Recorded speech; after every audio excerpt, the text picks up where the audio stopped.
Well, hello there. My name is Ian, and welcome to my YouTube channel. Joining me again is my good friend Jonathan Cornell from Immersive Audio Album.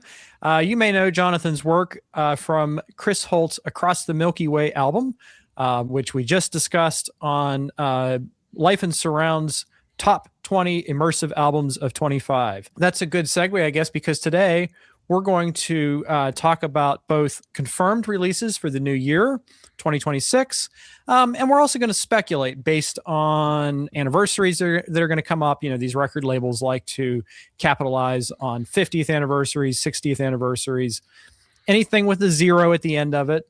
And then there's also some instances where we can pretty much guess. We can make educated guesses. And I think maybe toward the back half, we're going to lean toward these kind of educated guesses and wish list items. But up first, we're going to talk about confirmed releases. And I'm going to share an article that Jonathan has written for immersiveaudioalbum.com. Here it is. And right away, we see a familiar face to many of my subscribers. And this is the earliest confirmed release for 2026, coming out the 6th of February. This is Yes's Tales from Topographic Oceans. So why are we excited for this, Jonathan? Let's talk. Well, just for a bit of context, if you're a longtime reader of the Immersive Audio Album site, which I hope a lot of your viewers are, I do this article every year where I predict, whatever number of releases based on what year it is. So I did, 24 releases for 2024, 25 for 25. So this is the third time I've done this article. And historically, I've had a pretty good track record predicting these things because, like you said, you can guess based on anniversary dates or whatever the next album is after the last one that was reissued. So obviously, with Close to the Edge having been done this year, it would make sense that Topographic would be the next record. So why are we excited about this record? I think of all the Yes albums, it's probably the one that benefits the most from being mixed in surround because it's so dense. Yes. I mean, you could say that about Close to the Edge too. I know a lot of people have been saying for years this is kind of like a misunderstood masterpiece. I think it back in the day it was successful. It was certified gold, but it wasn't as successful as the prior albums, to my understanding.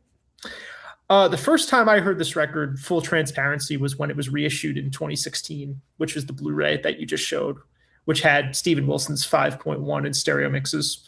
Of course, I went back and listened to the original mix as well. I do kind of agree with the assessment that it's got some filler on it, but there's also a lot of really great material on this record. Of the four pieces, I would say my favorite is that first side, Revealing Science of God, especially that sort of intro section, the first maybe 5-6 minutes or so. But I think of all the Yes albums that Steven has mixed, there's an argument that this could be the most impressive of the bunch as far as the surround mixes go. So, and even in the surround mix, you get the feeling that there aren't enough channels to sort of unpack all the instrumentation. So I think you and I have been in agreement that all the Atmos mixes so far from the Yes catalog have been better than the 5 ones. Indeed, Particularly, I think there was a real jump in quality with Close to the Edge. So, it stinks this is locked in a giant box set, but I'm excited to hear what he's done with this record. Yeah, I am too. And, you mentioned the thing about it being locked in a giant box set. I keep holding out hope that when Relayer eventually happens, that Rhino does like a Doors style box set for Yes, just an immersive box set. Let's just put them all on Blu-ray. Let's put them all in a box set and charge $60 or something like that. I think a lot of people would be thrilled to get those. I mean, the real question for me is, will they go past Relayer? I mean, that would be really interesting. I don't think so, because I don't think that tapes are available for going for the one. I don't know what the situation on Tormato is, but I don't think that's necessarily a fan favorite. Now, when it comes to bands like Yes, just about every album has a cult following. So I imagine that somebody's going to want to hear Tormato in Atmos. I mean, I guess kind of my fantasy thing is that when these albums were licensed out to to panegyric. I don't know how you would call that. Maybe there wasn't as much of an incentive at the time to look for the tapes, whereas now these are kind of in-house with Warner and Rhino. They're looking harder for the tapes, and maybe they might find them. I mean, I have no evidence to support that. I would like to hear 90125 in surround. Well, I know it's not the most popular record in the fan base, maybe, or at the very least, I would like to hear just Owner of a Lonely Heart as like an Atmos single. They could put that on streaming. I think that would be cool. Of course, I'd like to, going for the one of the remaining 70s albums is the one I'd most like to hear in surround. But as you said, it's been confirmed numerous times over the years that the tapes are missing. I also think Drama would be great in surround. Drama would be phenomenal. I don't know if anyone has ever said explicitly that the tapes are missing, but it's just kind of been assumed. It seems to me like Jeff Downs has blocked that one, but maybe the tapes are missing. I couldn't tell you. But just to add a comment about Tales from Topographic Oceans, I did make an announcement video on this, and I think some viewers got the sense, for whatever reason, that I don't like this album. And that couldn't be farther from the truth. When I say that it's filler, or it contains filler, I think that's part of the tapestry of the album. And, part of what makes this album appealing to me is that it does allow my mind to float around when I'm listening to it. And it's not always actively engaging, and I can kind of meditate while I'm listening to it. And then when you have those moments, like you said, that are very, very strong, that kind of brings me back into it and locks me back in. And it's a case where I think that what makes this album special is the amount of time spent with it. And, it does completely reshape your reality when you're listening to it. So when we're talking about immersive audio, about multi-channel, I think this is a perfect candidate. I can't wait to hear what Wilson does with the extra speakers. And, it's oddly becoming one of my favorite Yes albums. And that's from listening to the 2016 version. I can't remember exactly when this came out. 2016. But there have been some reports by listeners that there are parts of either side 3 or side 4 that are out of sync. And it's one of those things where I don't know the record well enough to tell you if that's the case. But I am curious if that's going to be addressed. I've seen those comments as well. I think it's talking about the very beginning of the song Ritual. Yeah. Which is side 4. Yeah.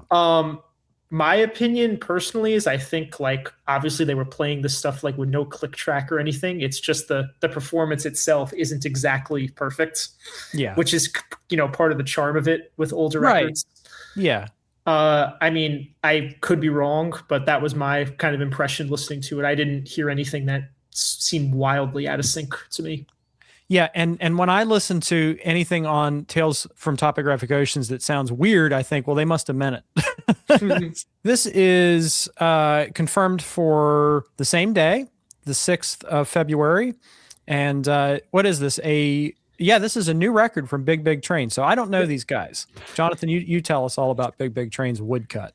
Sure. So Big Big Train are one of those like newer bands that they're not really a new band. They've been around since the 90s, but they're a band I never would have heard of if not for the surround reissues they've been doing.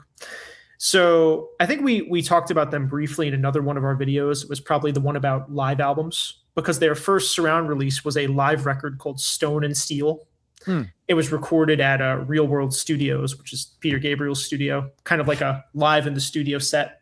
And they've done a bunch of these other live Blu-rays in the years since. But their first studio record to come out with a Blu-ray was The Likes of Us, which came out in 2024. And this is their first record with a new singer. Their previous lead singer tragically died in some kind of accident. It was very sad. It happened in 2021. And I think if you're a fan of kind of early or mid-period Genesis, you'll like these guys. One of the things that's great about them is that they're like a very big ensemble. Multiple keyboards, multiple guitars. They've got a 3-piece horn section, so it's perfect for surround. For a while, Dave Gregory from XTC was one of the guitarists in this band, which is pretty cool. Yeah. So the last album was mixed in surround by Bruce Soord, and I think it was a really good mix. And in this case, they don't seem to be using him this time, which is a little disappointing to me. The album was recorded at Sweetwater Studios here in the States, so it was done by one of the in-house engineers who works at Sweetwater. So I've not heard any surround mixes that he's done, so I'm not sure how this is going to turn out. But I think if the music is as good as the likes of us, this should be a great release. Excellent. You know, I have heard so many little bits and pieces of this band, and I know that they have connections to things that I love. But again, it's just one of those huge catalogs. I mean, they for all I know, they have 4 albums, but actually right here it says they have 16. So 16 is a lot of records to go through. And, I've always been kind of intimidated by that. I haven't heard them all either, but the only other thing I'll say is that earlier this year, I saw them play live at like a small theater in New Jersey to like 50 people. It's one of the best shows I've ever seen. Oh, terrific. It was incredible. It had the most instrument switching I've ever seen. I swear, at least everybody in this band played at least 3 instruments. Like they all had like little keyboards next to them. It was insane. I mean, insane display of musicianship. So it's like a pop prog orchestra. Kind of. Again, like there's definitely like a 70s influence, like with these sort of like folk pastoral elements. Mm-hmm. Yeah, I would be curious to check some of that stuff out at some point. So on the 20th of February, we have this release from Paul Draper, Mansun Retold. And this is another one I know very little about. Yeah, so again, this is another relatively new discovery for me. So I found out about Paul Draper because he released a solo album called Cult Leader Tactics in early 2022. And one of the reasons I got interested in that album is because Steven Wilson has a lead vocal spot on one of the songs. But I did a bit of research, and it turns out that in the late 90s, Paul Draper was kind of the frontman songwriter of this band called Mansun that were based in, they're from the UK. And they had these 2 records that came out in the late 90s, Attack of the Grey Lantern and 6, which were both pretty successful over there. It seems like they didn't really make it over to the States. And I think the band broke up like shortly after year 2000 or so. And he's been doing solo work ever since. So the Cult Leader Tactics album is kind of like a companion to Steven Wilson's The Future Bites, I would say. Like it has that same kind of like cynical vibe, a lot of synthetic elements. The songs are really catchy. So I really like that record. That was one of the biggest surprises for me that year. And this new Mansun Retold record, my understanding is that it's new recordings of some older songs from the Mansun catalog, but like acoustic versions, new recordings. And it's the first one to have an Atmos mix. All the previous Draper and Mansun reissues have just been in 5.1. And I should mention as well, those 2 albums for the 90s, Attack of the Grey Lantern and 6, were both reissued with 5.1 mixes a few years ago in these same like art book editions. The only other thing I'll add on this one is because this is a K-Scope Snapper release, there's a chance that it could eventually come out as an IAA download as well. I mean, I'm sure they'll make me wait until after the initial allotment of these book editions sell out. Yeah. But I've been wanting to get those older records for a while. He's got the 2 solo albums, Spooky Action and Cult Leader Tactics, both of which are out of print, and then the 2 Mansun records. But I would say for someone like you who's never heard of him or any of this stuff, I would look up, check out the 6 album is really cool. Particularly the title song in particular, 6 is great. And the Cult Leader Tactics record from a couple years ago. And I'm guessing that, you said this is an acoustic rendering of these Mansun tracks. I'm guessing that he's layering a lot of acoustic guitars because one man an acoustic guitar does not a great Atmos mix make. Yeah. Well, one of the coolest things in the Cult Leader Tactics box is there was an extra CD of demos where it was just kind of him strumming acoustically like the earliest versions of the songs. And he's a great singer, so I really enjoyed hearing the tracks that way. But yeah, I imagine if they're doing a surround mix, like there's probably going to be like a loop pedal involved, probably some percussion, some more production to make it worth doing. Vocal layers, maybe harmonies. Oh yeah. So this has also been announced. This is coming from Super Deluxe Edition and is released on the same day, the 20th of February. And this is George Michael's Faith album, originally released in 1987. And once again, I don't know anything about this. So I'll know more as we go deeper into this list. I should have put these in an order where we could like alternate them. I'm doing all the talking. But I think it was kind of inevitable that this would happen because they did the Wham records. Make It Big and Fantastic were the two. And obviously after Wham, as people know, George Michael had a very successful solo career after that. This was his first solo record. The Atmos mix of this has been up on streaming for quite a few years. I had originally thought that Frank Filippetti did this mix. He did a bunch of great 5/1 mixes in the early 2000s, like he did Billy Joel, The Stranger, and 52nd Street. He did Meatloaf's Bad Outta Hell. Supposedly, he did a 5/1 version of Paul Simon's Graceland, which never came out for some reason. That would be cool to hear in surround or in Atmos. But I've never been like a huge fan of like the Wham stuff, Wake Me Up Before You Go. But I think there's some great songs on this record. This is definitely more of like a mature kind of thing versus the Wham stuff. The hits on this record, obviously there's the title song Faith. There's also a great ballad type song called Father Figure.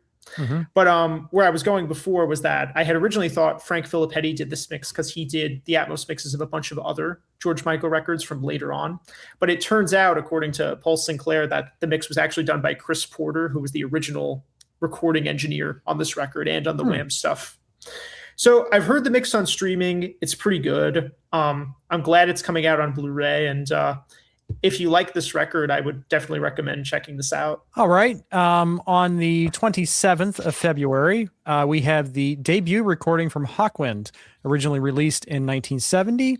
And this has been mixed for 5.1 surround sound by the always reliable Stephen W. Taylor.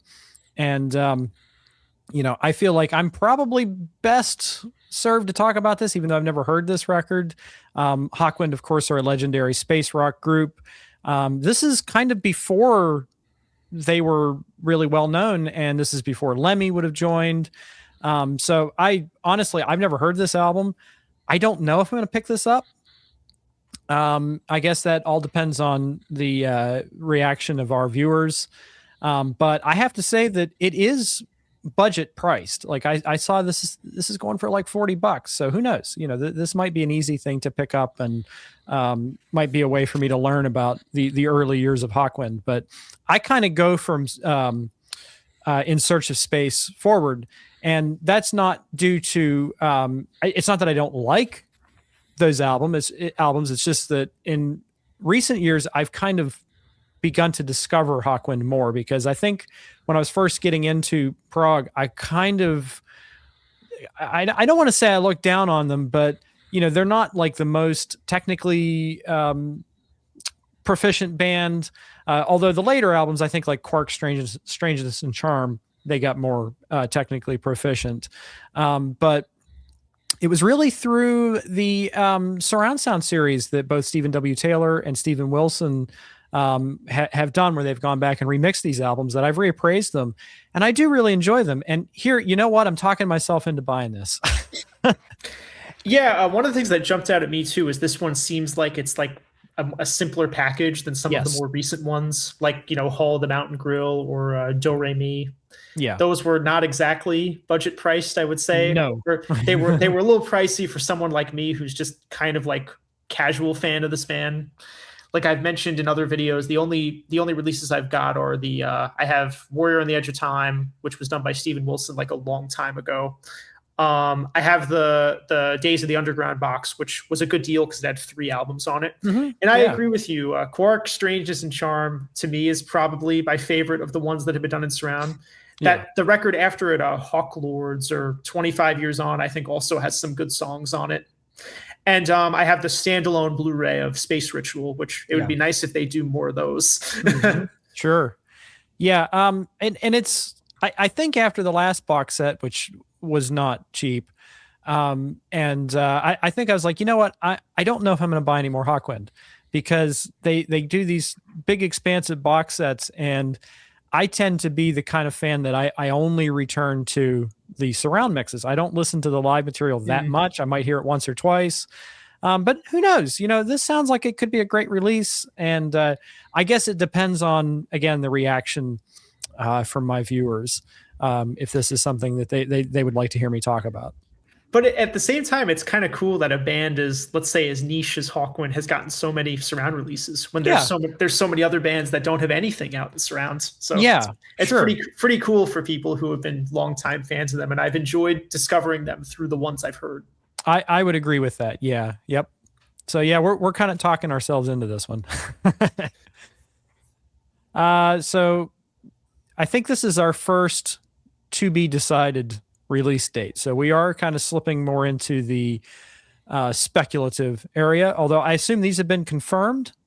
No, so this is just a picture of one of the last Quadio batches, but the entry was just for like we know because there's a guy named Steve Woolard, who's one of the Rhino A&R directors, who posts on the Quadraphonic Quad forum, and he's basically confirmed there will be another batch of 4 Quadios that will arrive during the first quarter of 2026.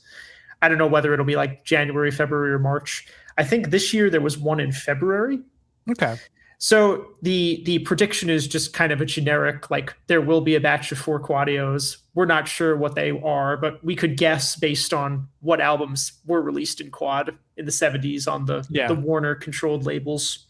So I think I put like, it could be like Carly Simon, it could be Jackson Browne, it could be James Taylor.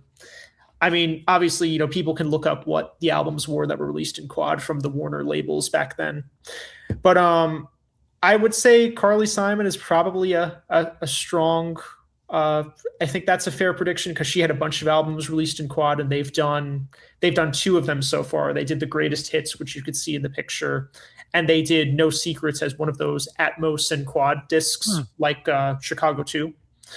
So I think the remaining albums, her first album, which interestingly was produced by Eddie Kramer. I learned this recently. Like Eddie Kramer of Jimi Hendrix and Led Zeppelin fame. He did Carly Simon's first record, which is not a rock record.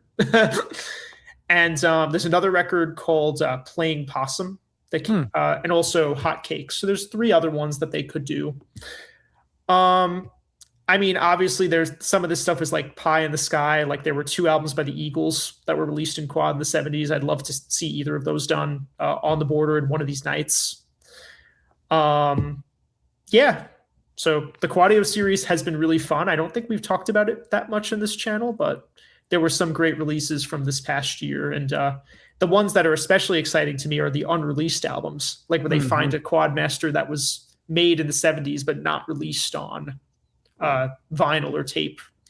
So like earlier this year, they found a record by the band War, if you're familiar with them, like a R&B kind of band. Rod Stewart's Atlantic Crossing was one that was really cool because it had been rumored for years that there was a Quad mix of that album, and it turned out the rumors were true, and it was finally released after like 50 years. So I'm excited to see where they go with this. The only thing about the Quadio series is that there's a finite number of albums they could release. Yeah. And if we're talking about anniversaries, we're now heading into 76 when Quad fell off. So, well, I don't think the Quadio releases have really been tied to anniversaries, but there's a finite number of albums that exist that were done for Quad. I mean, it's a considerable amount because this would be the 11th batch of these. So far they've done 40 proper Quadio titles, plus these ones that have been included in other kinds of reissues, like the Joni Mitchell set had the Quad mixes. There was the Chicago 2 Blu-ray that had the Quad mix. I had just mentioned the Carly Simon No Secrets. So they've released something like 50 albums so far since 2023. And judging by like what I know of what's available, I think there could be like at least 50 more. Really cool. I'm excited to see what they come out with next. I think what we need to do is a follow-up to our Quad discussion, and we should do like a best of the Quadio releases video. Yeah, that's a great idea. Let us know in the comments below if you would watch that. So in spring of 2026, not sure exactly of the date yet, But we have this digital download release from a band called A Bad Think, and the title is Season 14. And I'm assuming this is an IAA download. Well, who else releases digital downloads in Atmos, right? Yeah. Well, so A Bad Think, if you're not familiar, is this kind of one-man project that's been led by a guy named Michael Marquardt, who has kind of an interesting history in the music industry. For a while, he was the drummer in that band Flock of Seagulls, and he owned a like very big recording studio in Virginia Beach called Windmark Recording, where people like Pharrell Williams and the Neptunes like did a lot of tracking there. A lot of popular albums like during that early 2000s period. So you think of like some of the acts that were popular, like Britney Spears, the Backstreet Boys. A lot of those bands tracked at Windmark, but sort of throughout all his time doing these various music industry things, he also was making his own music as part of this project. And it's one of those things where he kind of layers up and overdubs all the instruments. Sometimes he brings in session musicians as well. But he kind of came onto the scene for me in 2019, like just before the onslaught of Atmos. He released this album called The Savior, which was mixed by Bob Clearmountain. So Clearmountain also made, of course, a 5/1 mix, as he has, for all albums since 5/1 has been a thing. And one of the reasons, interestingly, why IAA actually started to begin with was really just to sell this one album. He was IAA's first client, and the whole purpose of the site was just to promote this one record, and it kind of grew from there. So pretty much every year since 2019, 2020, he's put out an album in surround. About half of them have been mixed by Clearmountain, but the last couple have been done by Dave Way, who's also a great Atmos mixer. So, I think judging by how strong the material on the past couple albums have been, like it's kind of hard to characterize the genre. Like it's kind of prog. There's bits of like country western, bits of folk, kind of like a storyteller kind of thing. And I've enjoyed all the records so far, and I think this one will be no exception. Cool. All right. Finally, something I can add to. Half an hour into the video, and I'm finally going to speak. So I'm going to let you take this one. All right. In a Glass House by Gentle Giant. This was the band's fifth album, and it was the first without the elder Shulman brother. He had left the band. I think he got kind of fed up with the music industry, and maybe there was tension within the band. We're going to find out all of this stuff when I finally get my hands on Derek Shulman's book, which I've heard is fantastic. But I'm thinking that's going to be under the Christmas tree for me this year. He has got to have one of the most fascinating music careers of anyone that I've ever heard of. Oh, yeah. Going from like the frontman of a cult progressive rock band to being the guy who sits behind the desk and signs some major bands, like everybody from Dream Theater to Nickelback. I think he's done some hip hop artists. Like recently he said something like the true progressive rock is in hip hop music now or something like that. And I'm like, hey, cool, man. Here's an older guy who's still expanding his horizons, and he'll always have my respect. So just for someone like me who's not mega familiar with Gentle Giant outside of buying the surround mixes, this fits between the 3-piece suite and Power and the Glory. This is Octopus. Octopus and Power and the Glory. So this is 1973. And this album has always had like kind of a strange history, especially in the United States. Have you ever heard it? Yes. Okay, good. Because it opens with the sound of glass crashing. And I think the American distributor were like, we're not putting this out. There's no way. And it's a shame because it's a very good record. And for a while, like you could only get it through imports in the States. And I don't think you could actually get it until about 2006 or so when the 35th anniversary sets came out. And even now, like I just looked at this on Amazon and I think somebody's asking $60 for this version, which came out in 2009 and might be the most recent reissue of the album. So just some general knowledge, like what we know about this.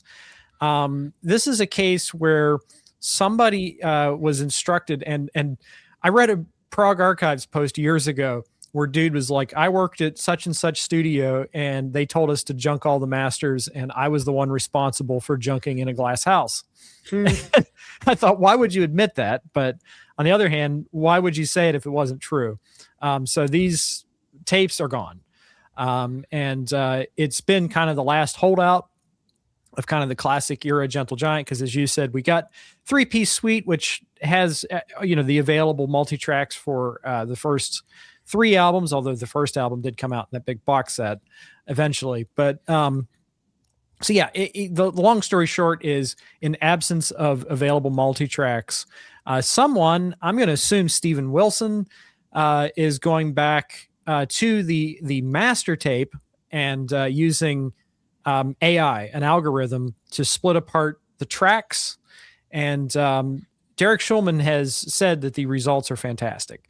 Now, obviously, when you use AI or any kind of algorithm to demix, the success of that demixing process very much depends on how good the source is. And this is a good sounding album. It always was. It's very clear. It's very separated. There's lots of wide panning. So this might be great when you actually get a chance to hear it and the results are finished. You get to hear it as a finalized product. It might be fantastic. I have to say that whenever I've heard the results of the so-called demixing process, and when I've done it myself too, because I have had experience, oftentimes it does come out sounding a little bit thin. So I would kind of anticipate that, but this might be worthwhile. It's one of those things that we're going to have to wait until it's here to really determine the success of the technology. Yeah, the only thing I would add to what you said is I haven't seen anything to indicate that Steven Wilson is involved in this in any way. I haven't either. The only real information we have is just an interview with Derek Schulman, where he was like, he basically said, like, I've been playing with some demixing software, so I don't know if that means he's mixing it. Maybe Dan Bornmark will be mixing this one like he did with Playing the Fool, which was cool because that has a couple tracks from In a Glass House on it. So it was nice to finally hear something from this album in surround. Yeah. And to your point about the original album sounding good, I think basically all the original Gentle Giant albums sound pretty good, except maybe for the first album. And the missing piece has a serious bass, totally MIA issue, which was fixed in the Steven Wilson mix. Yeah. Which since the original albums sound good, it's one of those bands where a lot of people are saying, why you're remixing these records. And of course it's because we want to hear them in surround. Yeah. And I would love for some of the older ones that were in 5.1 to be redone in Atmos. Yeah. Like with the Yes and XTC and Crimson stuff. Like I've been saying for a while, I think I mentioned it in our kind of best of video we did with Cody, that Power and the Glory is one of Steven Wilson's best surround mixes. That album would be insane in Atmos.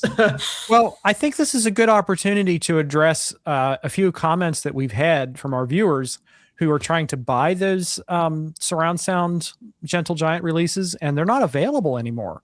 And I meant to look up the exact explanation, but I think I read that Gentle Giant have changed distributors, which essentially made all prior editions go out of print. So I think it's very likely that following the release of In a Glass House in surround, that they might go back and reissue things like Octopus. And Octopus is another example where 3 of the songs, almost half of the album, the tracks were missing. So this would be a great opportunity to go back and redo those using this algorithmic stem separation technology. But most importantly, I think to get these albums back in print, because I don't think any of them are currently available. But there was a very long gap between releases. So the 3-piece suite came out in 2017, I want to say. Yeah. And then the next release, Freehand, wasn't until after the pandemic. Yeah. Right. So during that intervening time is probably when all those older ones went out of print.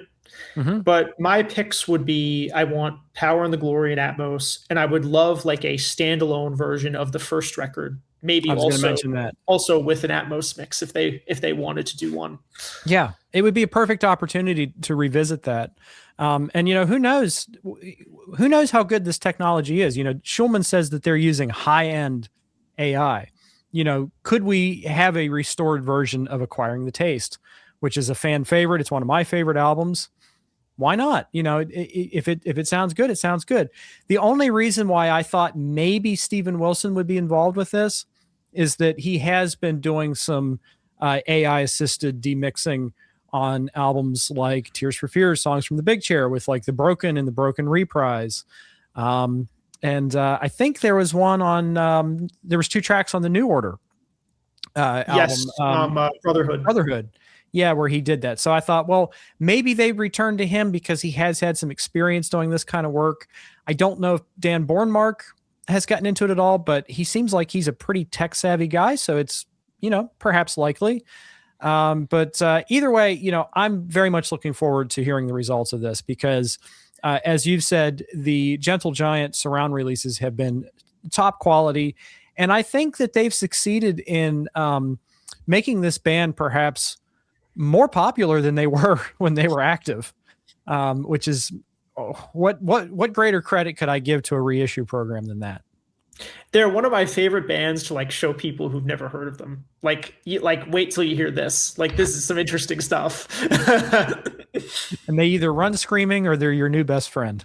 I mean, usually the song I show people is On Reflection because it's also just a great Atmos demo, and usually people are like enthralled by it. Yeah. Oh, good. Yeah. Good. Yeah. I'm glad. Well, I think that you know, people are much more musically aware now than perhaps they were in the 70s because, you know, this is maybe the good effect of streaming. We can talk about the thousands of bad effects of streaming, but one of the good effects is that people are able to consume a lot more different kinds of music.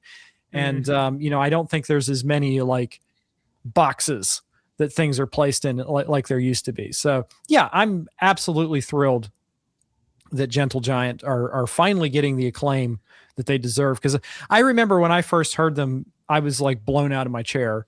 I was like sitting at home listening to internet radio and the track The Boys in the Band came on and I thought they were a modern group.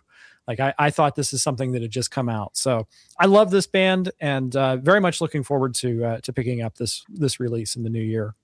Same here.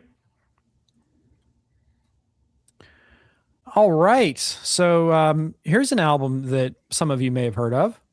Are you sure? It doesn't say what it is in the cover. I don't know what it is. What album is it? What album is it? I don't know. Just this solid white cover. What could it be? See, it doesn't even fit my screen. So we've been talking about Pink Floyd a lot lately with the release of Wish You Were Here. And then, of course, we had Live at Pompeii, which came out earlier this year. I know somebody's going to yell at me for calling it Live at Pompeii.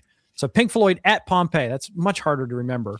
But anyhow, enough of that. So The Wall, the 1979 double concept album. For many people, this is their favorite thing they've ever done. And then for others, it's a slug. And it kind of depends on what kind of listener you are, what you're looking for in your Pink Floyd. And this is something that I think people have been wanting for a long time. And James Guthrie has been talking about for a long time. And just in case you didn't see our Wish You Were Here video, the issue is that the multi-tracks are split between the film soundtrack and the album soundtrack. So it's taken a long time for James Guthrie to reconstruct and research too. He's had to go back and research, hey, was that used in the movie? Was that on the album? Where is that tape? And kind of put it all together.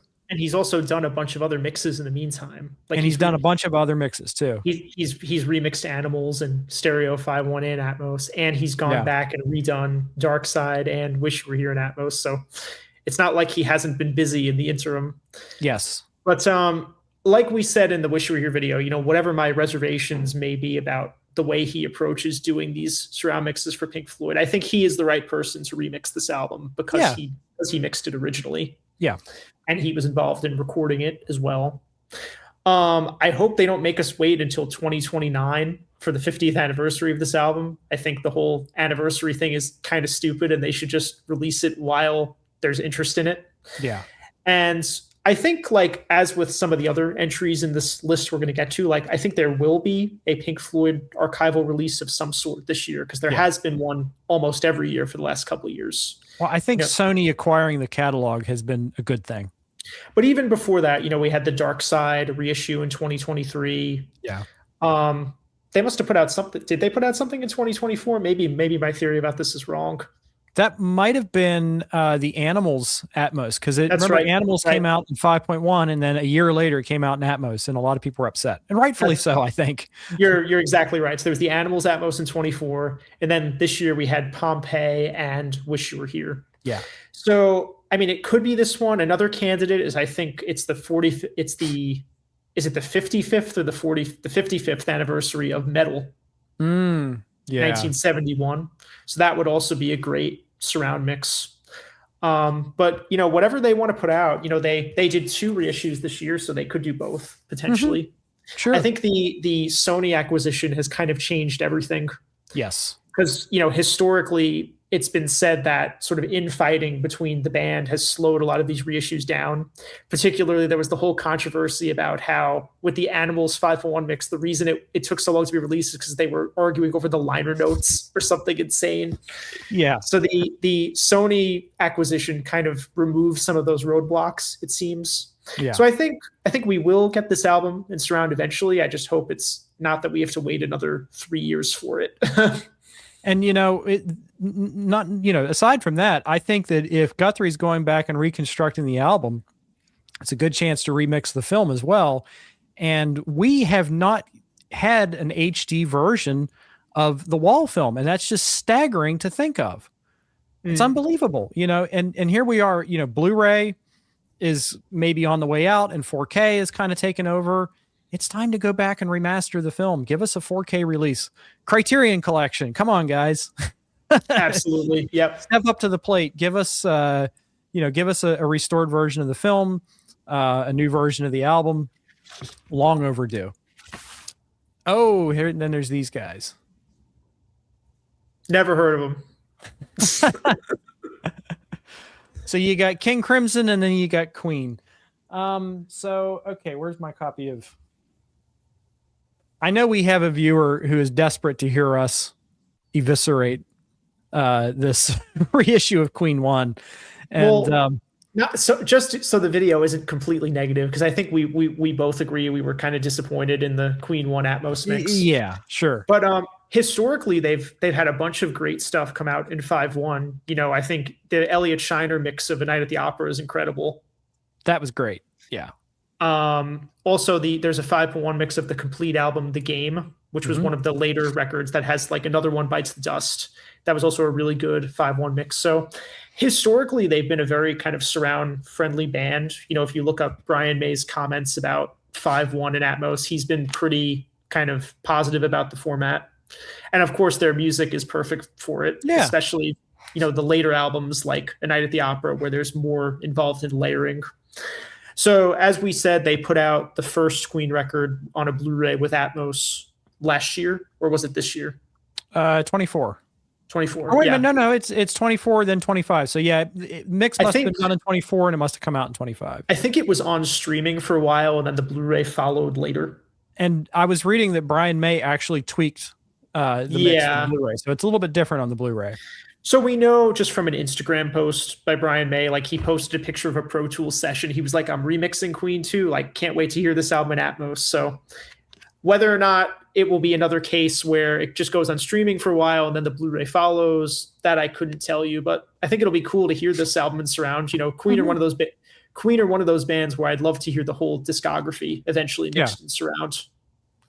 Yeah, but here's the caveat. The Queen 1 is not great. Like I listened to it, and you can tell the drums are replaced, and we're going to get to this in a minute, I'm sure. But the thing about drum replacement and doing any kind of triggers is that, in my mind, when it's successful, you can't tell it's been done. If you can tell it's been done, something's wrong. Well, the only thing I would add to that is if you look up kind of the surviving members of the band's comments, like they've never been happy with the sound of Queen 1. I think that album is kind of an outlier in the catalog. Like it was recorded before they knew what they were doing. And I think that was kind of a unique case where they really wanted to change the sound of the album in the new mix. Because if you listen to the other albums that have been done in surround, like they didn't do anything to change A Night at the Opera. Yeah. So hopefully that will be the case with this record, because I think the original version of Queen 2 sounds fine as far as I know. Yeah, And same here. Yeah. another interesting tidbit about this album is it came out like while quad was a thing, 74. So it had been rumored for a long time that there was a shelved quad mix of this record. So it would be interesting, like if they could go looking for that. If it really did exist, that would be an interesting find. But my guess is that it probably was never done. Yeah. Well, okay. The only positive thing that I would add is that I've always loved Queen 2. My favorite Queen is Sheer Heart Attack, but I've always loved Queen 2 as well. But it always had an odd sound to it. And I am semi hopeful that if they go back to the multi-track tapes, if they don't do anything goofy with it and just kind of try to present it to be the best the tapes could possibly sound, this might be a wonderful release. It's just that after Queen 1, I'm a little bit nervous. So this might be a stream before you buy situation. Well, hopefully, like we'll actually have the chance to buy it. Blu-ray isn't guaranteed these days. No, but I think since they did Queen 1, it's probably likely that they'll do Queen 2 as a disc as well. Yeah, I would agree with that. All right. Well, here's an album that we're on record as raving about. And one of not just my favorite Tears for Fears record, but it's one of my favorite records ever. And that's The Seeds of Love. Now, I dropped a little bombshell on you right before we went on, and that's that Tears for Fears are working on a new album in January.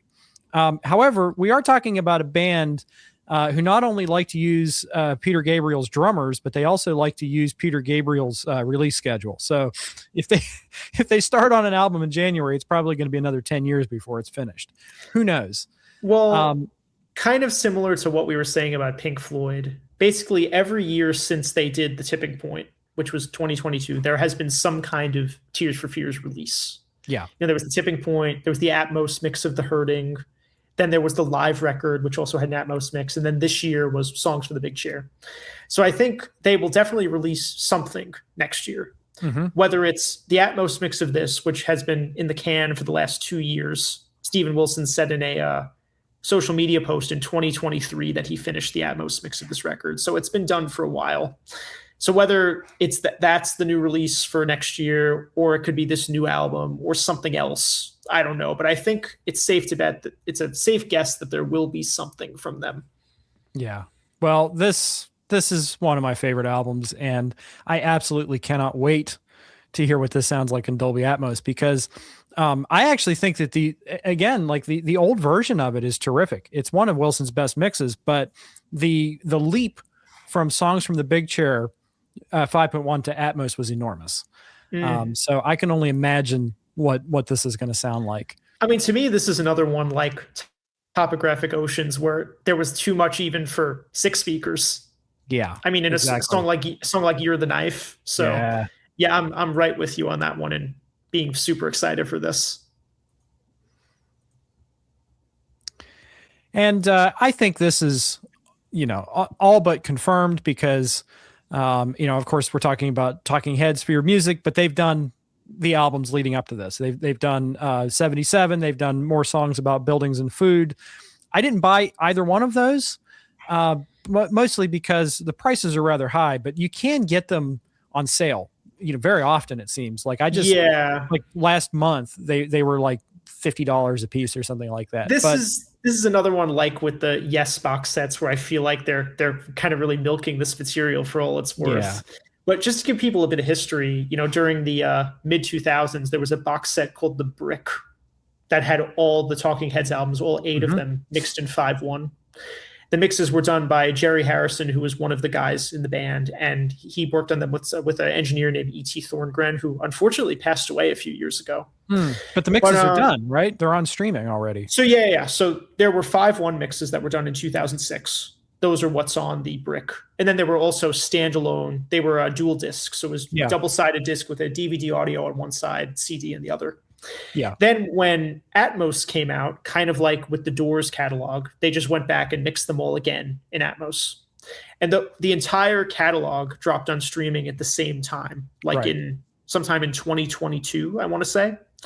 And now they've started doing these box sets where they're including the Atmos mixes and the old 2006 5.1 mix on Blu-ray.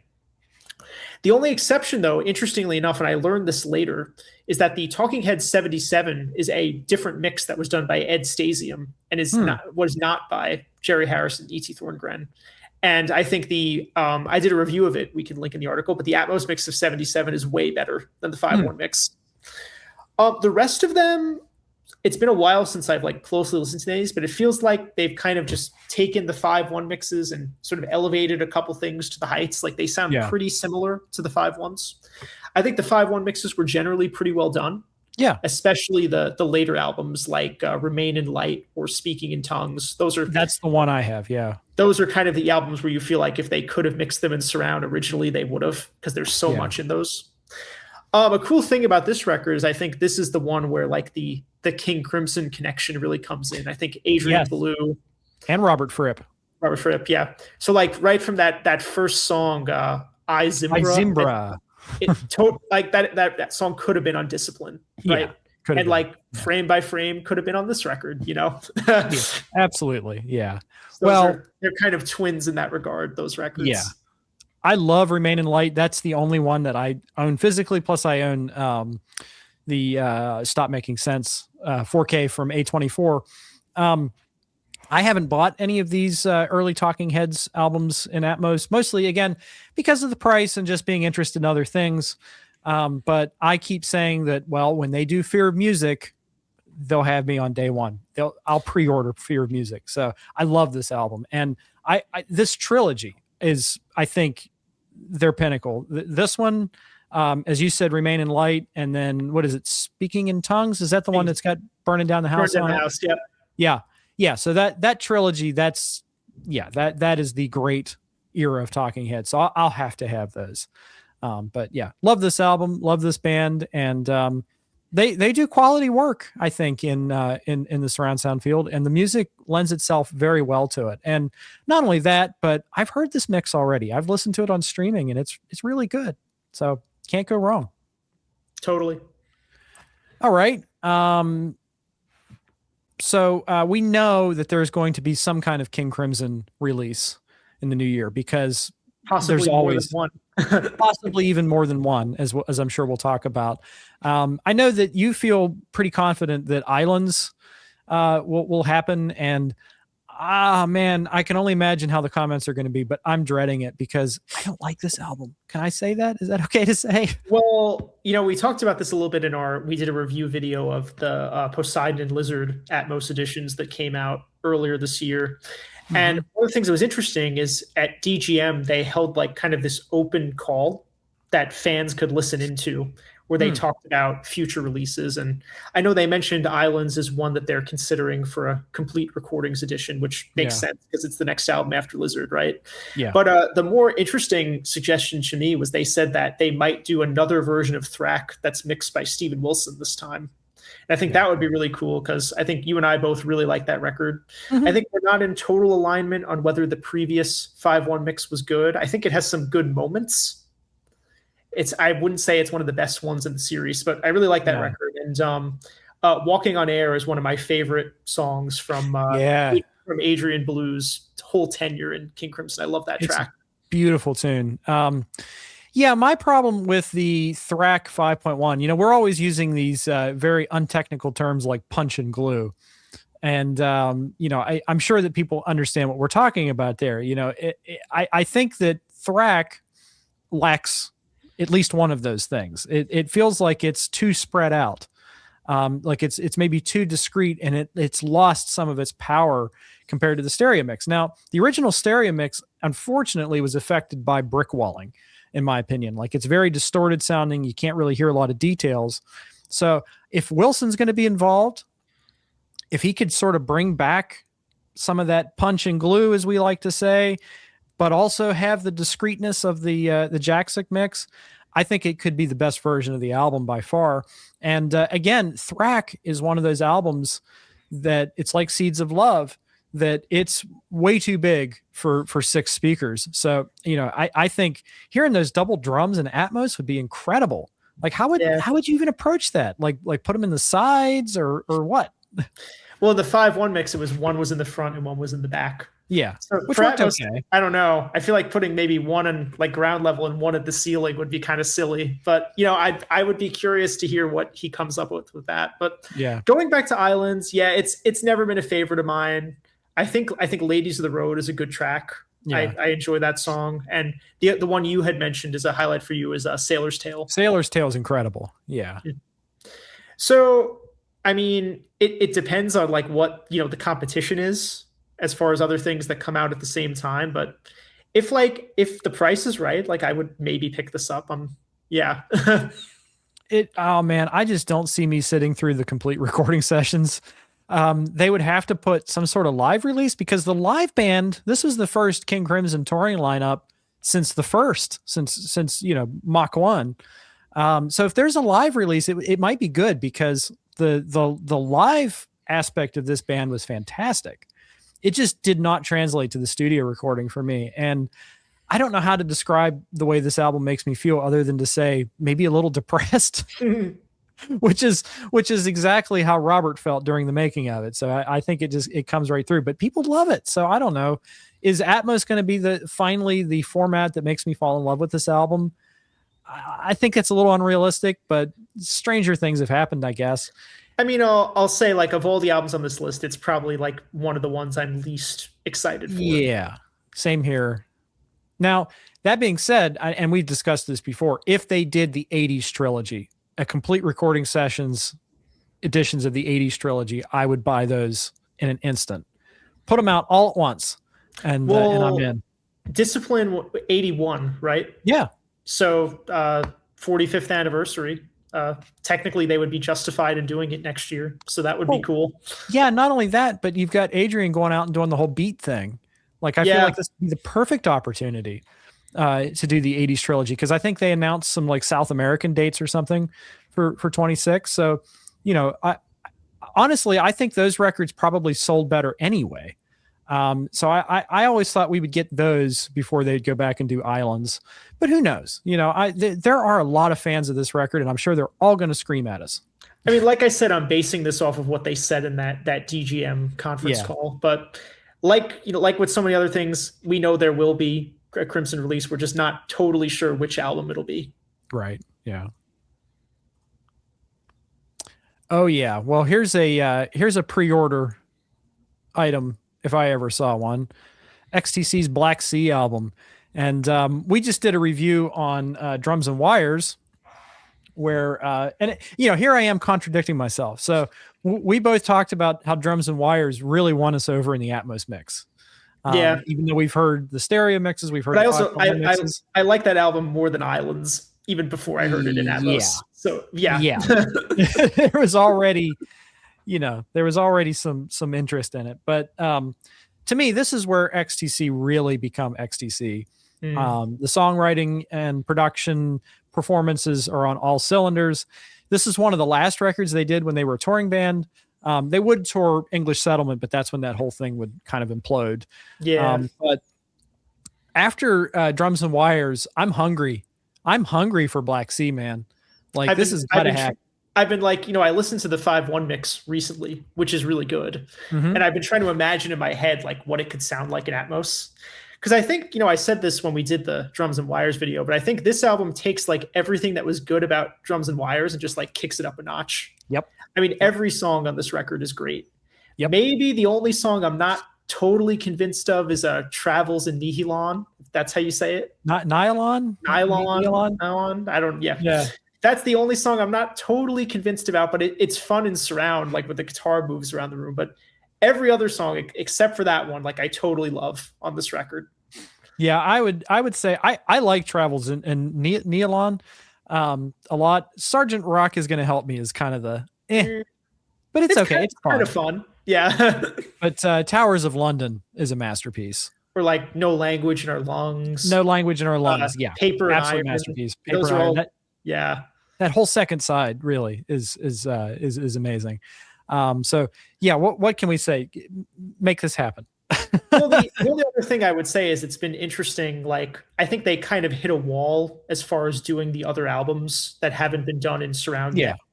English Settlement and Mummer, they still can't find the tapes for those albums. So to keep the series going, they've started redoing some of them in Atmos. So they did Skylarking first and then Drums and Wires. So it doesn't really seem like they're following any kind of set order with these. Like I just kind of guessed Black Sea because they did Drums and Wires last time, but it could just as easily be like Oranges and Lemons, which is another record that I really love, which would be great in Atmos mix.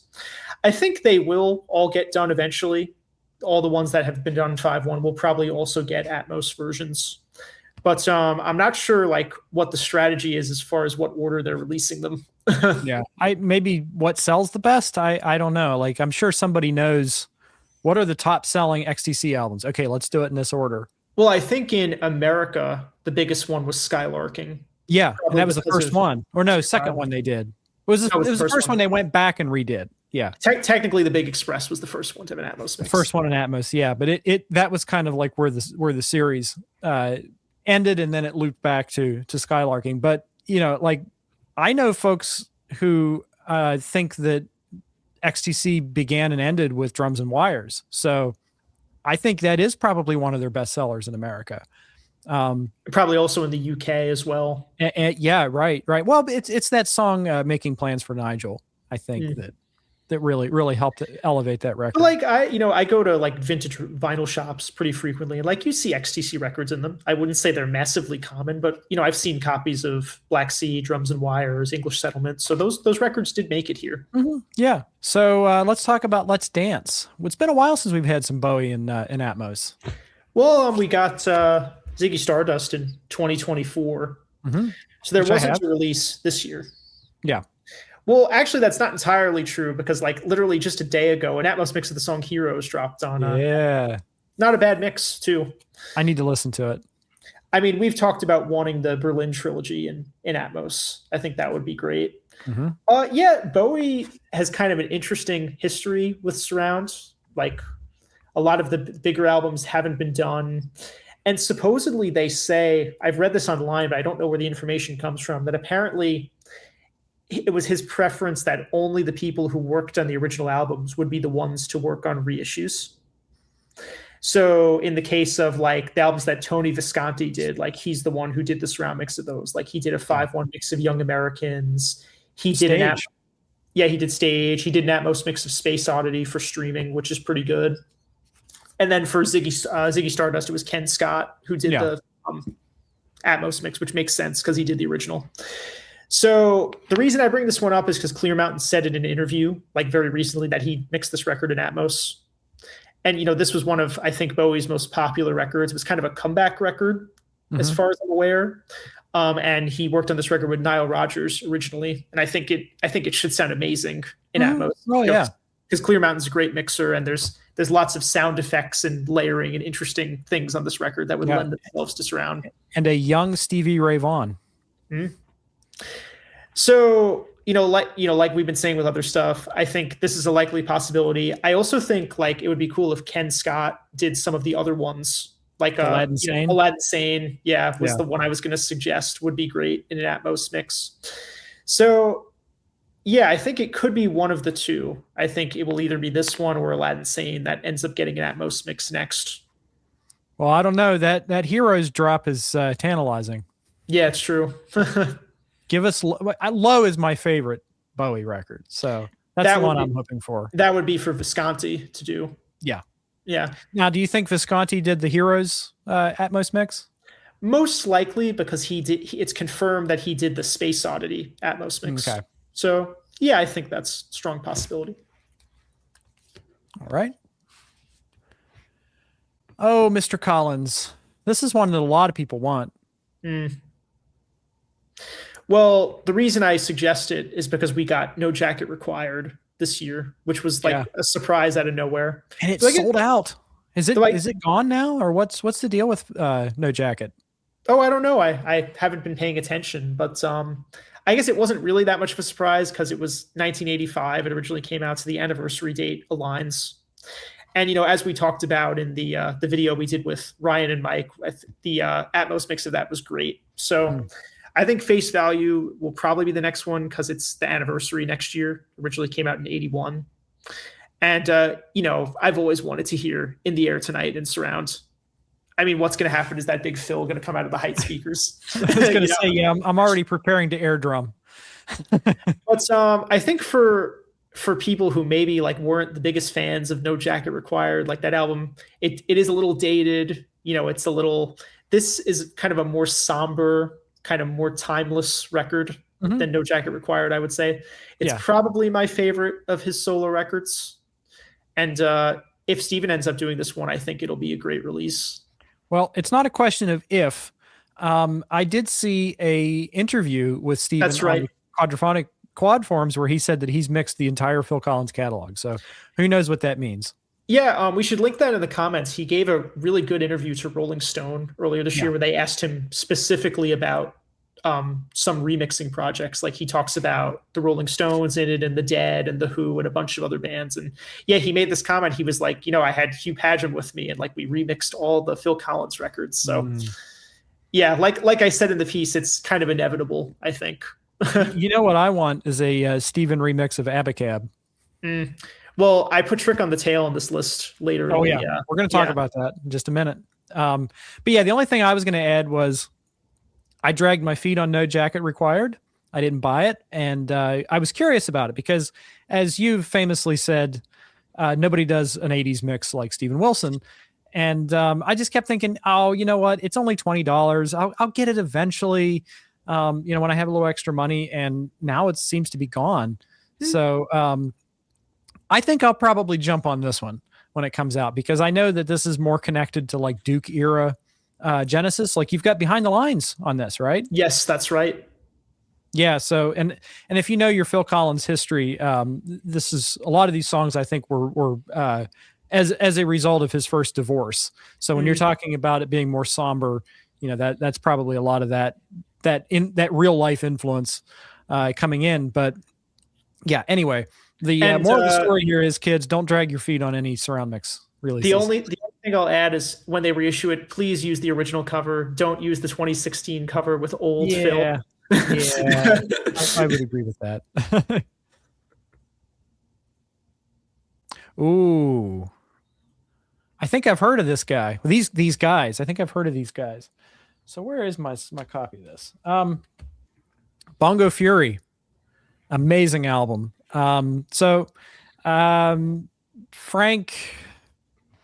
is Frank. The Mothers of Invention implodes in the Colorado mountains in December of 1974 with Ruth Underwood leaving the band. Chester Thompson leaves for, I guess, Brand X and then eventually Genesis.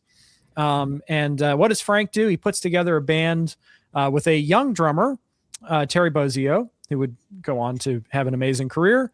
But he also hires two of his childhood friends, namely guitarist Denny Wally and Don Van Vliet, the legendary Captain Beefheart himself.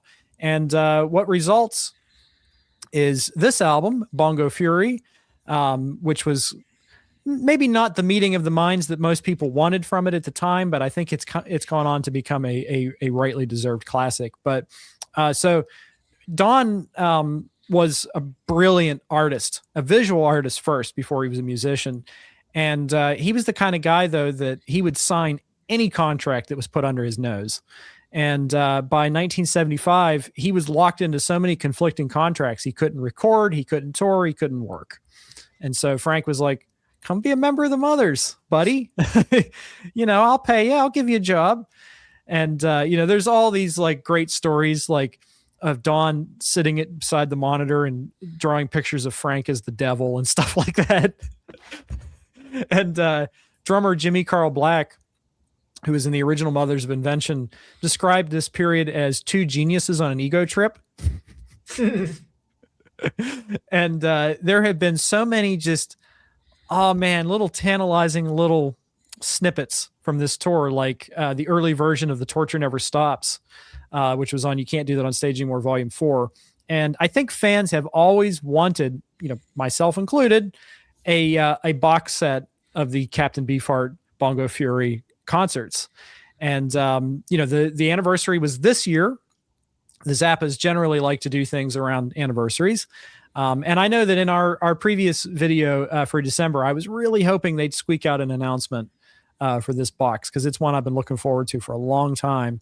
I mean, they had already done 2 releases this year. They did Cheaper Than Cheap and One Size Fits All. So I think getting a third one in there was kind of pushing it. They also did that guy over there. That's Halloween right. 78. I was only thinking of the ones that have surround. Yeah, but that was a great release too. So I'm very hopeful that this is coming in the new year, and I think there's been some confirmation among trusted sources that it is eventually coming. As for an Atmos mix, I think there's a lot here to work with. I don't think it's going to be as amazing as One Size Fits All, because we're talking about mostly a live record with some studio stuff accompanying. And as I recently learned, a lot of the studio stuff was actually recorded during the One Size Fits All sessions, which is interesting. So if they did a box set of live material, session material, it would overlap with the One Size Fits All album and be an interesting companion piece to that. But yeah, it's more of a blues rock affair. It's maybe not as esoteric, but songs like Deborah Cadabra, I think, would be incredible in Atmos. I think Advanced Romance would be awesome. Everybody wants Muffin Man, right? Like that's, come on, you want Muffin Man. But I think in addition to this one, I haven't watched it yet, but I did see that Joe Travers did an interview with Classic Album Review, and I need to go through it, but I think he may have also teased that Zoodle Lures may come within the next year or so. And that's an album that I don't know how well it's going to translate to Atmos, because it's kind of more of a garagey affair. But, I'm hungry for Zappa, man. And I love Atmos, and I love Karma and Eric's work. So I'll take anything. I'll give anything a shot. The only one I would add on top of that is because they skipped it going straight to One Size Fits All is Roxy and Elsewhere. Yeah. And the reason why that one's interesting is because it's confirmed by Joe that there's an unreleased quad mix in the vault for that album. So that would be cool to finally hear. So, again, like so many others we talked about in this list, I think there will definitely be something released in surround from Zappa. It's just a question of which.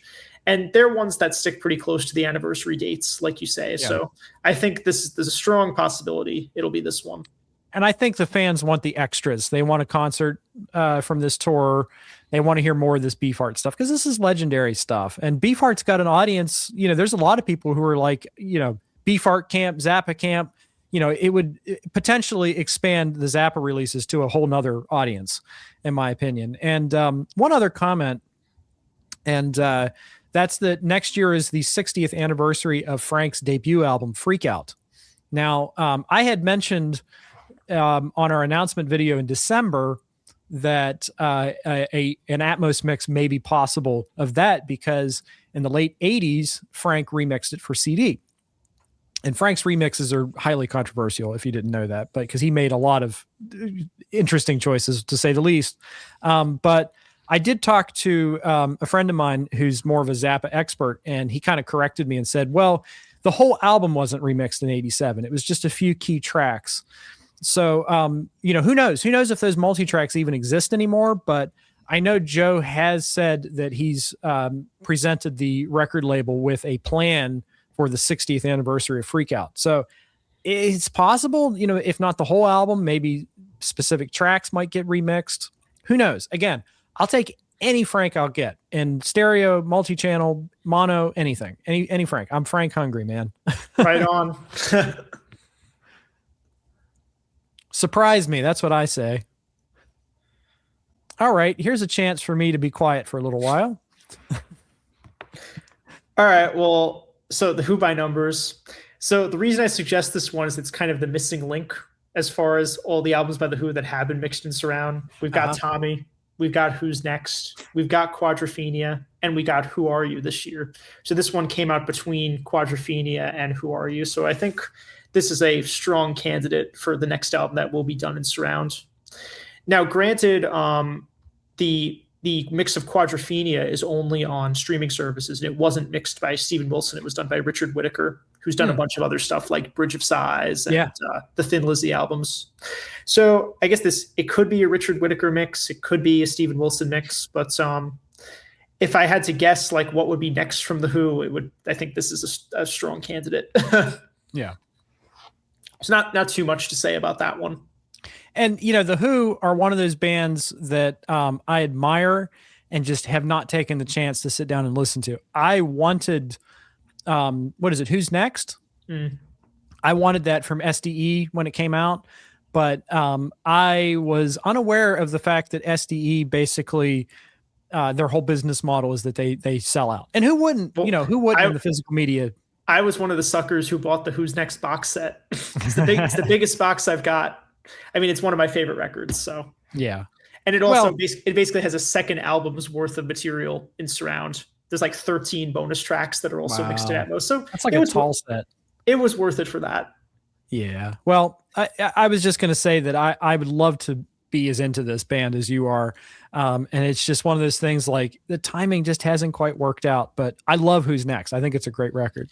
Well, I think that the next record on our list is one that we're both eager to talk about. Yeah, here we go. I'm going to have to take a huge sip of water before we do this one. There's been an open question over whether the series would continue after Broadsword. Yeah. Because I know Steven Wilson has been on the record saying like that's the last album he wants to mix by them. Though granted, he's said that before. Like I remember people were like Stormwatch was going to be the last one. And then I think during the pandemic, he was persuaded to do A and Broadsword. And I'm glad he did, because Broadsword is one of my favorite of the box sets. Mine as well. And, when I first heard this album, when I was discovering Tull, because like I said in another video we did, the only records I knew were Aqualung, Thick as a Brick, and War Child. Those were the ones that my dad had. Mm-hmm. So I was surprised by the sound of this record, we'll say. But listening to it now, I think there is more connective tissue between this album and Broadsword than I thought there was. Especially the outtakes. You think about a song even like Watching You, Watching Me on Broadsword kind of hints at where they were going with this. Mm-hmm. And of course, Peter John Vitesse, is that how you say his name? Vitesse is the sort of connective tissue. And basically the Walk Into Light album was like just kind of him and Ian just by themselves making that record. So, everybody knows about the controversy of like, should they replace the drums? Should they not replace the drums in remixing this album? I mean, I don't know what they're going to do, but it has been confirmed by Steve Woolard that there will be a box set of this record. Great. So what will it include? Ideally, I would like to have Walk Into Light as well as Under Wraps, because I don't think Walk Into Light is popular enough to have its own box set. And it's a great record. The other question is who could be doing the mix? Did they persuade Steven to work on this? Because as I recall on the album years, there was a thing where him and Tim were talking about this record, and I think he mentioned that he'd never heard it. So I think his Tull kind of interest really did end after Broadsword. So if not him, I mean, I think Bruce Soord would be a good choice, because he's done the newer Tull records and the Christmas album, and those have all been good mixes. I don't know, Stephen W. Taylor, maybe. I think he would be a better pick for the next record, Crest of a Knave, since he mixed some of it originally. Oh, I didn't know that, actually. I think, he had mentioned this in one of the forums. He mixed a version of the song Budapest, and they ended up not using it, and Ian used his own mix. So I don't know what the situation is there, but I think this is a great album, even if you take away the whole question of changing the drums. There's like so much in this that would be good in a surround mix. A lot of the songs have like these glitchy vocals, like the back, you could mention it, like hitting off all the speakers.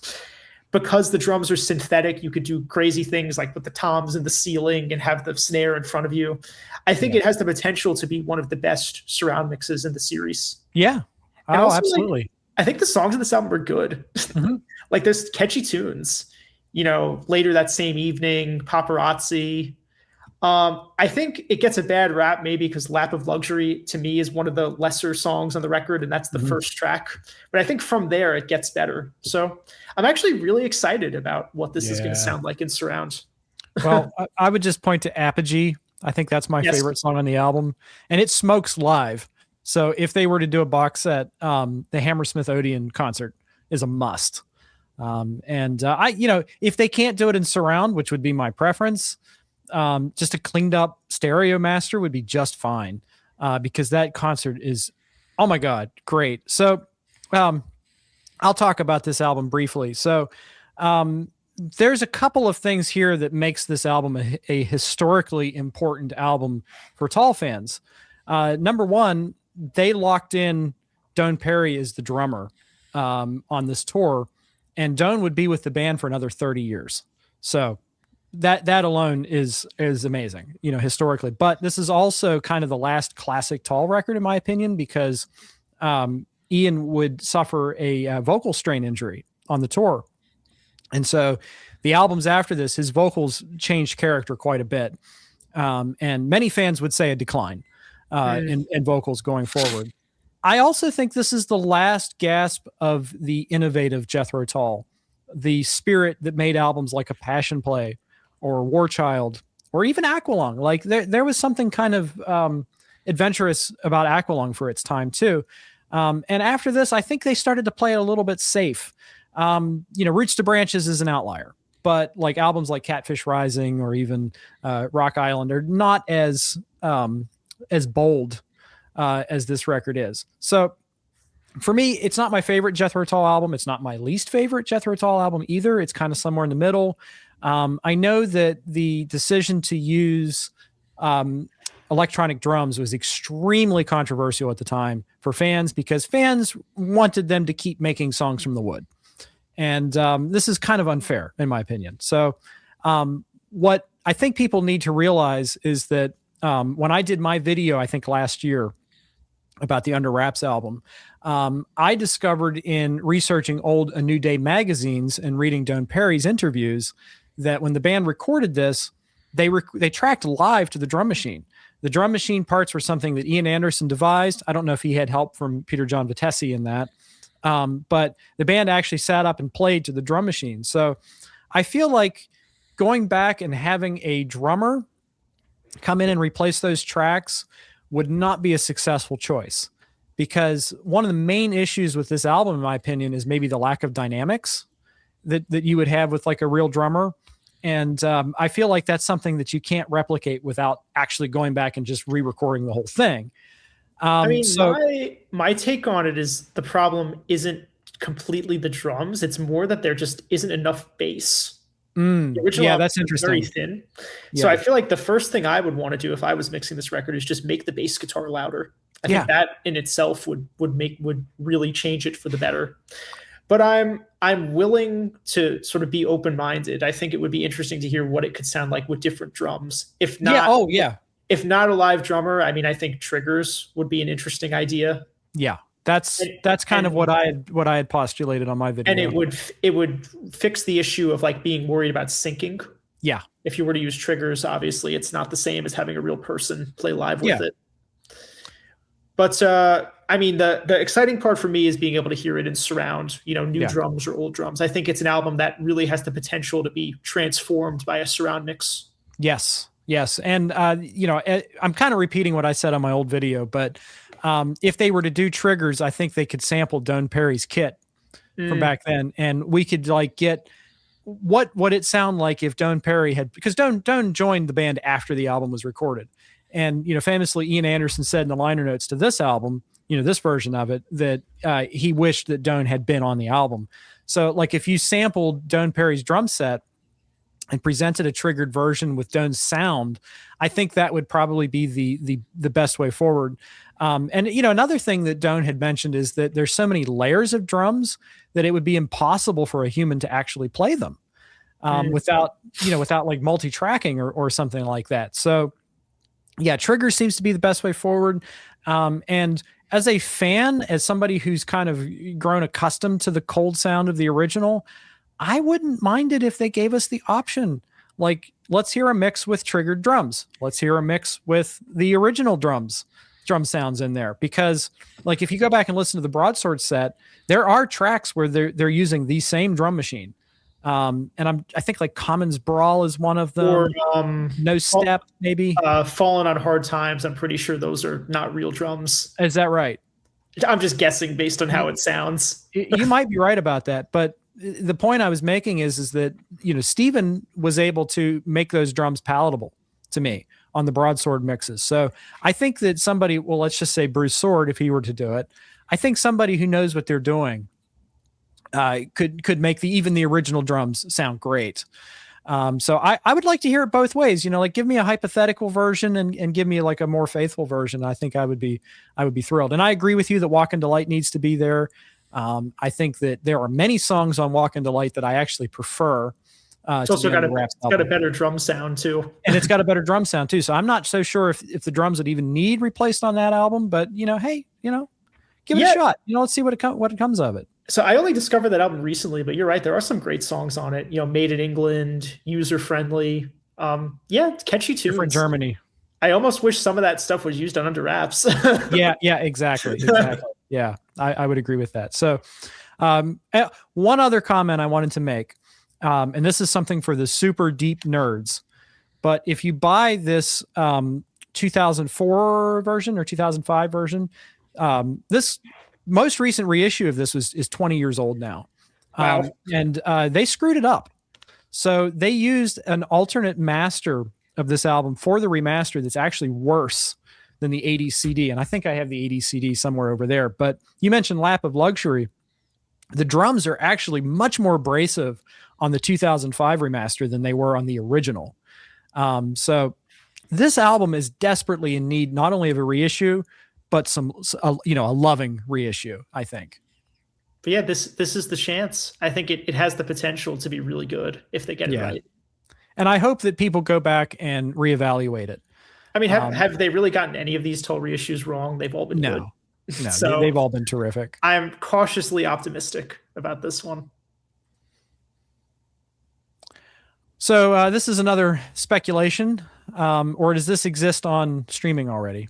Purely speculation. So the reason I mentioned this one, so the album I picked is called Some Girls from 1978. The band we're talking about is the Rolling Stones, if it isn't clear. The reason why I bring this one up is because one of the surprises this year was we got the Steven Wilson mix of the Black and Blue album, which I thought was really, really good. I really enjoyed that mix. And the next Rolling Stones studio album after Black and Blue is Some Girls. Black and Blue is 76, Some Girls 78. But with the Stones, it's kind of like with the XTC stuff where the reissues haven't really followed any rhyme or reason. Like they did Goat's Head Soup on Blu-ray back in 2020. That was a Giles Martin mix. Then there have been a bunch of streaming-only mixes, like the Tattoo You record, which was originally mixed by Bob Clearmountain, but they didn't get him to do the Atmos mix for some reason. So I would love it if he would redo that one, because the Atmos mix on streaming is not good. And then they did the new Stones record, Hackney Diamonds, that came out in 2024, also had a Blu-ray with an Atmos mix by Giles Martin.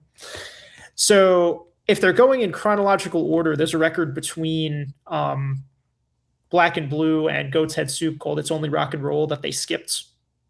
There's also tons of albums that came out before Goat's Head Soup. There's like Let It Bleed, Beggar's Banquet, Satanic Majesty's Request. The Stones have a huge discography. Yeah. But I think the Steven Wilson mix was a lot better than any of the Giles Martin Atmos mixes. So I would love it if he would do more. I think this is a great record. It's got, some classic songs like, Beast of Burden on it. And I hope the Black and Blue record is not the last instance of Steven Wilson mixing the Stones. I mean, that's really all I have to say about this one.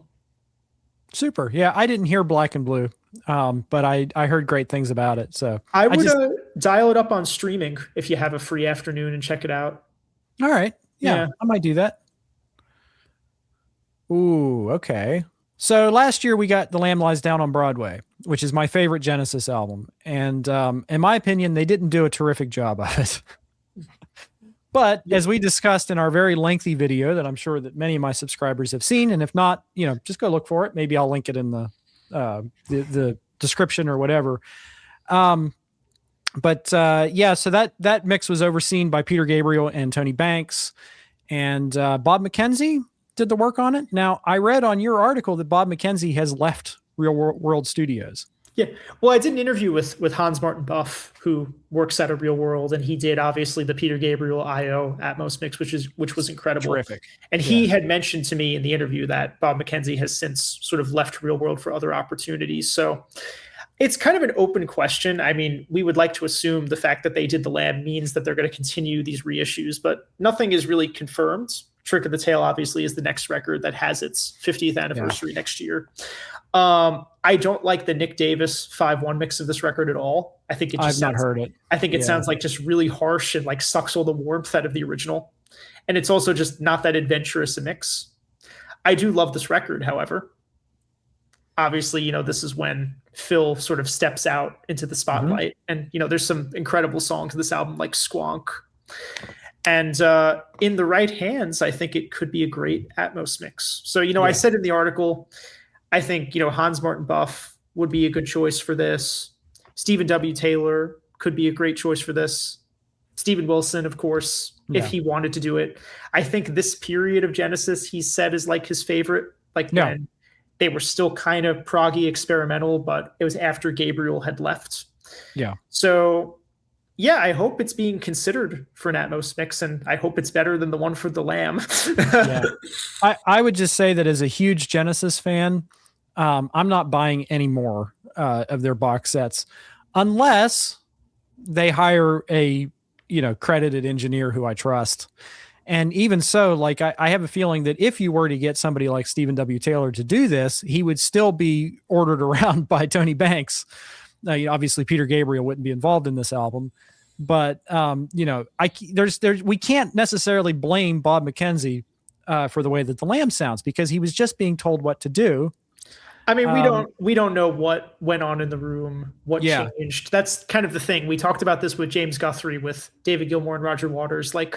I don't know what, the directive was for the mix. I don't know what things we don't like about the mix was a result of their input versus what he did. Yeah. You can never know as the end user. But all I know is that I didn't like the 5-1 mix of this that Tony Banks oversaw. I don't know if that was because of him or because of Nick Davis, but I think it's an album that has the potential to sound great in surround. Yeah. In the right hands, I think this would be a wonderful album, wonderful choice. But I just wanted to direct my viewers to this Analog Productions edition, which came out on SACD this past year, 2025. And this is by far the best that the album's ever sounded to me. So if you're looking for a quality version of this album, an audiophile version, maybe, so to speak, this is the one to get. I wouldn't necessarily wait for a box set or whatever, but again, if they do announce a box set, it depends on who's involved. If they have a Stephen W. Taylor or somebody of that caliber involved, I'll be much more interested in it. But let's just say I'm not chomping at the bit to pick up any more Genesis releases at the moment. Fair enough. All right. So Billy Joel's Turnstilles. We've mentioned before that there was a quad mix of, what was it, Piano Man? Yeah. So, I mean, I'll take this one. Sure. There were 3 albums that were released in quad, Piano Man, Street Life Serenade, and Turnstilles. And we talked a bit in our quad video about how Sony and Japan have been doing these really cool SACD editions with that 7-inch packaging where they've been using old quad mixes. So far they've done Piano Man and Turnstilles. And they've also done, for a bunch of other artists like Miles Davis and Jeff Beck and Herbie Hancock, other stuff from the Columbia Records archives.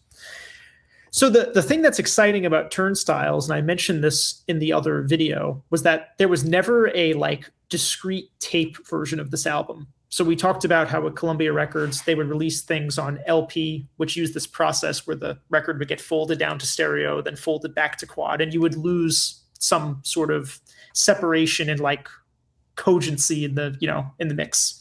Mm-hmm. And there were these 8-track cartridges which had the discrete separation, but they just had poor sound quality, poor high frequency response. So Turnstilles, for whatever reason, and there's a handful of other Columbia quad albums that were like this, were only released on vinyl.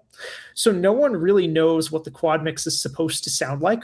It's only ever been heard in this compromised form. So an SACD of this album would be an opportunity to hear the mix as it was always supposed to sound. I think that would be really interesting. Now, even on the quad LP, you can tell this is a pretty aggressive mix. Like in the song New York State of Mind, the sax solos are one of the back corners. It's a bit of a goofy mix. All 3 of the Billy Joel records are quite different from the stereo versions. They're a lot drier. Some of them have different takes of things. I would also point out that there's an Atmos mix of this record that came out on streaming services, I want to say a year or 2 ago. And most of his catalog has been done in Atmos for streaming by a guy named Brad Lay, who was one of the assistant engineers on all the original records. He worked with Phil Ramone and Jim, I'm forgetting his name, Jim Boyer. the three of them were kind of responsible for the sound of all those classic Billy Joel records. So, I mean, it would be great if they would do a Blu-ray that has the Atmos mix and the quad mix, but historically these Sony issues have only been an SACD. So yeah, I would really, I've been dying to hear what this is really supposed to sound like. So with the 50th anniversary coming up, it seems as good a time as any to do it. Cool. I like Billy Joel. He's one of my parents' favorites.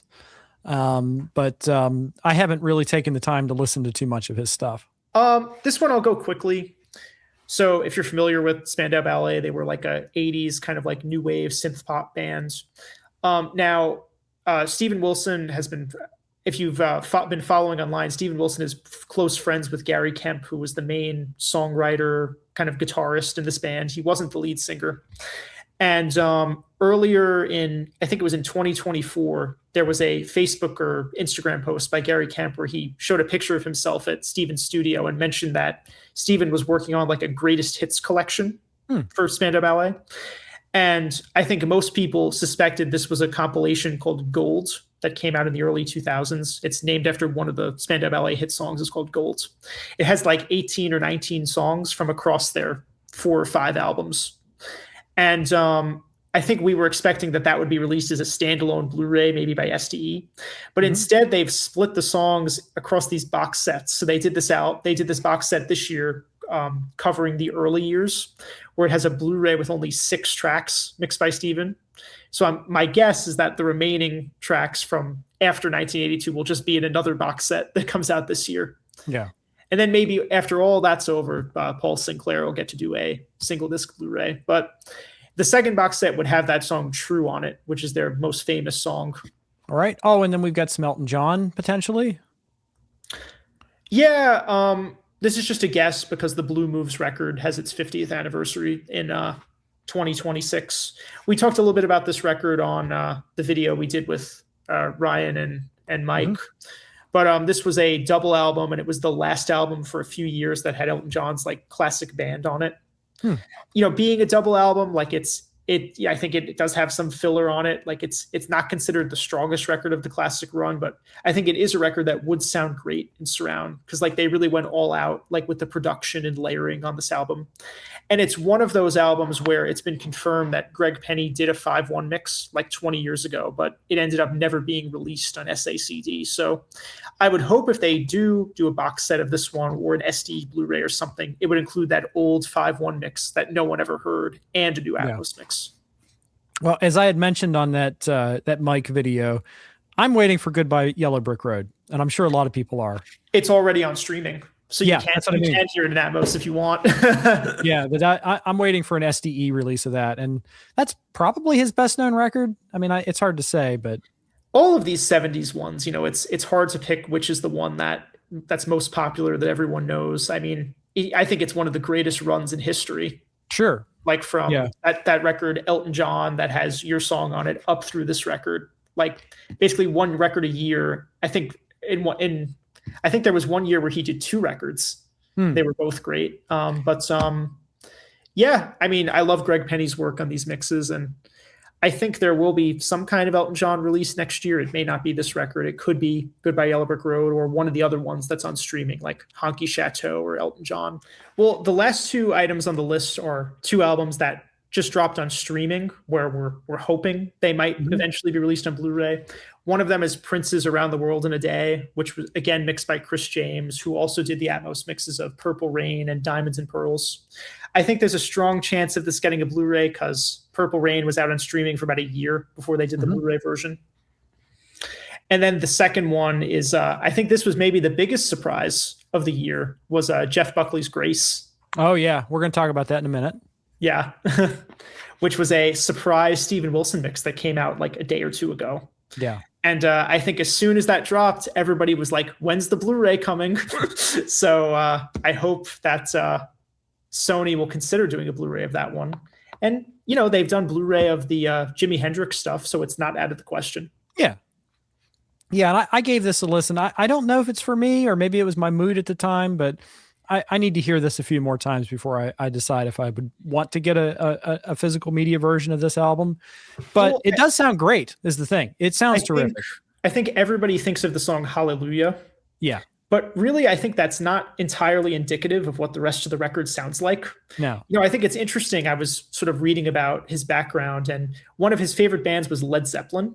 And I think you can hear that influence in some of these songs. Like probably the heaviest song on the record, there's a track called Eternal Life. That's like a full-on rock song that makes me think of Zeppelin. And there's also another song called Dream Brother that's got kind of like a cashmere, like mysterious kind of vibe to it.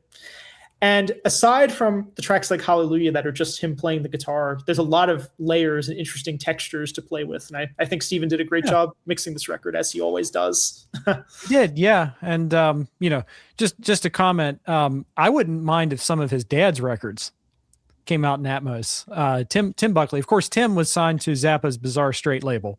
So we're all, we're making these connections back on each other again. 6 degrees of Zappa. That's right. Everything's connected to Zappa or Gentle Giant, at least in my world. So I know you got to get moving quickly, but we can just kind of rattle off a few things that we know might happen. Like one thing I forgot to mention is that I think that we're going to get more split ends because we did get the second album.